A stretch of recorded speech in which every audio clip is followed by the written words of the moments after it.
Assalamualaikum warahmatullahi wabarakatuh. Selamat malam, salam sejahtera untuk kita semua, untuk para pemirsa dimanapun saja berada. Berjumpa lagi dengan saya, Sazal Pahlawi. Kali ini akan mengutip berita dari kompas.com dengan judul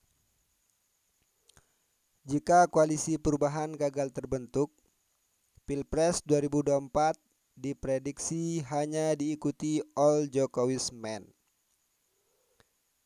Jakarta, kompas.com. Pengamat politik dari UIN Syarif Hidayatullah, Adi Prayitno menilai jika koalisi perubahan gagal terbentuk, maka pemilihan presiden 2024 hanya akan diikuti oleh orang-orang kepercayaan Presiden Joko Widodo. Situasi itu pun dianggap bakal menguntungkan dua pihak, yaitu Istana dan PDIP. Dari segi penantang, karena belum jelas, maka sangat mungkin nanti yang bertanding itu all Jokowi's men, sebut Adi kepada kompas.com Senin 9 Januari 2023. Adapun koalisi perubahan terdiri dari Partai Nasdem, Partai Keadilan Sejahtera, dan Partai Demokrat, meski belum dideklarasikan. Dia memprediksi jika koalisi gagal membangun kesepakatan, pemilihan presiden 2024 bakal diikuti oleh dua kandidat saja, yakni Gubernur Jawa Tengah Ganjar Pranowo serta Ketua Umum Partai Gerindra Prabowo Subianto yang juga Menteri Pertahanan. Asumsinya, kalau betul Ganjar yang diusung dan diusung PDIP dan KIB merapat ke Ganjar, mungkin yang akan menjadi lawan adalah porosnya Prabowo, entah berpasangan dengan siapapun papar dia. Akan tetapi dia menilai pihak istana bakal diuntungkan, sebab keduanya adalah figur yang dekat dengan Jokowi. Bagi Jokowi, tidak ada persoalan karena tidak terlampau rumit membayangkan bahwa legasi politiknya pasti dilanjutkan untuk 2024 ke depan, ujarnya.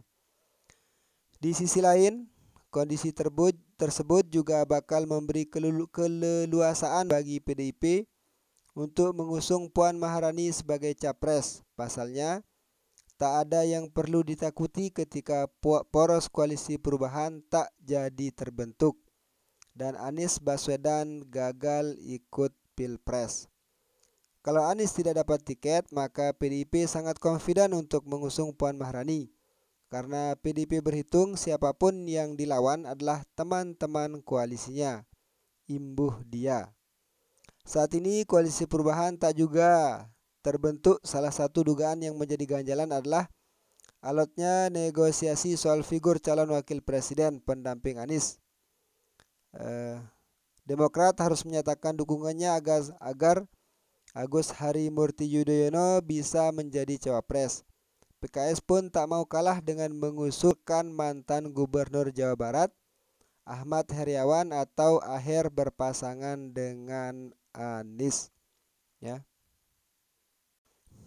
Hadirin para pemirsa dimanapun saja berada, kita akan mencoba menganalisis kira-kira akan seperti apa kondisi perpolitikan kita di masa depan seandainya koalisi perubahan gagal terbentuk. Ya, wajar para pengamat berpendapat bahwa koalisi ini akan gagal terbentuk mengingat sedikit sekali atau kecil sekali tanda-tandanya koalisi ini akan mendeklarasikan siapa yang akan menjadi capres. Kira-kira seandainya koalisi akan gagal terbentuk, akan kemanakah? Bagaimana yang pertanyaan pertama, kalau menurut pendapat Adi Prayitno, kemana Ganjar akan berlabuh? Terus yang kedua, kemana juga partai-partai koalisi ini akan bergabung merapat? Apakah ke PDIP ataukah ke Prabowo? Tentu kalau melihat sejarah, ya misalnya PKS pernah juga satu posisi dengan Gerindra di Pilpres 2014 dan 2019. Begitu juga dengan Demokrat ya. Kecil kemungkinan kayaknya PKS atau Demokrat akan bergabung dengan PDIP, mengingat PKS itu beda koalisinya, nggak beda ideologinya, sementara Demokrat memiliki permasalahan masa lalu pada saat Presiden SBY mencalonkan diri mengalahkan Ibu Megawati di Pilpres 2004 yang lalu. Kemana Ganjar? Tentu sebab nah apakah akan tetap diusung oleh Koalisi Indonesia Bersatu? Saya pikir kecil kemungkinan ya, mengingat Ganjar sendiri memiliki komitmen yang tinggi terhadap PDI Perjuangan. PDIP merupakan orang tua biologis ya Ganjar Pranowo dalam hal kepartaian. Cuman yang bagi siapapun ya yang berkoalisi dengan pemerintah, tentu seandainya ya akan terpilih anggaplah yang akan terpilih, yang akan maju nanti misalnya Koalisi Perubahan gagal terbentuk, yaitu Prabowo dan Puan Maharani, tentu kondisi perpolitikan di Indonesia tidak akan berbeda dengan yang sekarang. Artinya tidak ada harapan baru. Mengapa? Karena memang pada saat ini karena Prabowo Subianto merupakan orangnya Jokowi, begitu juga Ibu Puan Maharani bukan orangnya Jokowi, cuma berada satu partai dengan Ibu Puan Maharani. Maka dari itu tidak ada sesuatu yang spesial kondisi Indonesia saat ini ya, dari 2014 sampai 2019 akan berlanjut sampai 2024 sampai dengan 2029 dan akan berlanjut lagi mungkin sampai dengan 3004. Akan berlanjut sampai dengan 3004. Mengapa? Karena Indonesia akan dipimpin oleh orang-orang yang itu saja ya. Orang itu saja maksudnya, yaitu orang yang berkuasa saat ini akan berpeluang untuk berkuasa 10 tahun yang akan datang setelah Pilpres 2024. Maka akan sangat disayangkan sekali ya seandainya Koalisi Perubahan gagal terbentuk, mengingat harapan masyarakat ya, terutama yang beroposisi dengan pemerintah, itu sangat tinggi agar koalisi ini bisa terbentuk dengan majunya Anies Baswedan sebagai calon presidennya. Akan sangat disayangkan sekali kalau hanya gara-gara